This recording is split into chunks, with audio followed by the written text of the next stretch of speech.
name's Peter Bien, and my testimony kind of starts off with my family. My family was great. I grew up in an awesome home.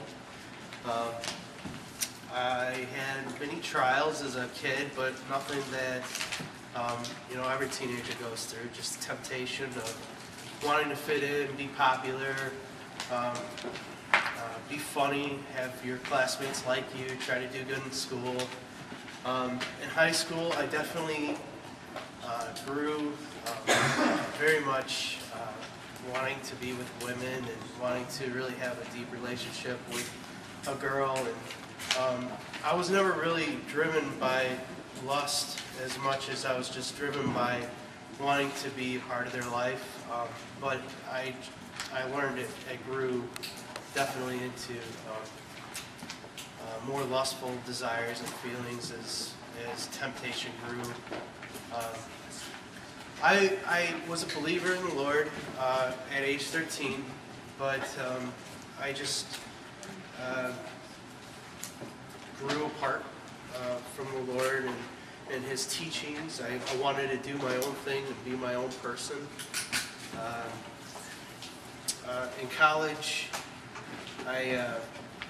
my relationships towards women grew deeper to like a point where I was not only wanting to court women, but also, be with women intimately, but also I would be in the party scene a lot too, so I could fit in and just drink. I smoked cigarettes and pot, and just kind of adopted that party scene.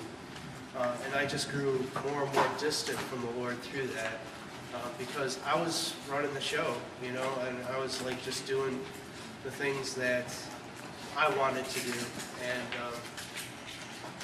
and I fell in love with a girl, and this was an amazing relationship. But I learned after just how much I put my everything into her. She was awesome. Her name was Ellen. She was just beautiful, just full of life. She was a Christian. She believed in the Lord. And I feel that a lot of what I did was take away a lot of her innocence. She was somebody that I loved so much, I put my stock in her completely. Everything, my future, my hope, I just adored her. I wanted to be with her all the time. And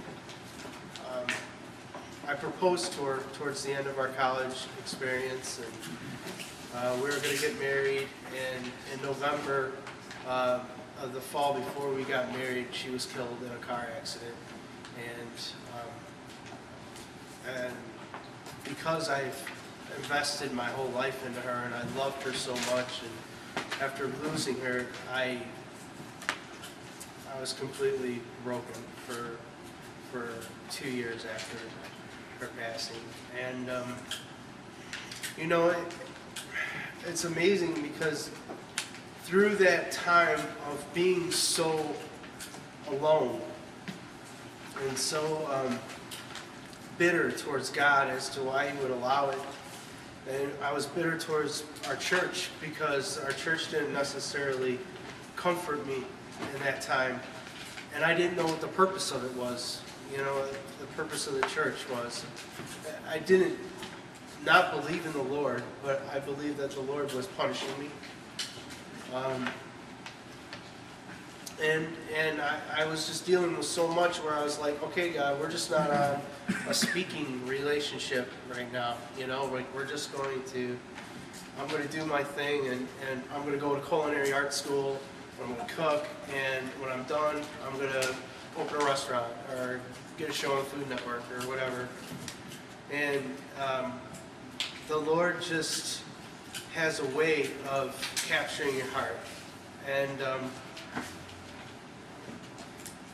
in Arizona, I just drank a lot. I would say that was probably the closest I was to alcoholism. I would drink 2 bottles of wine and play the harmonica and sing the blues all by myself at night. That was what I did.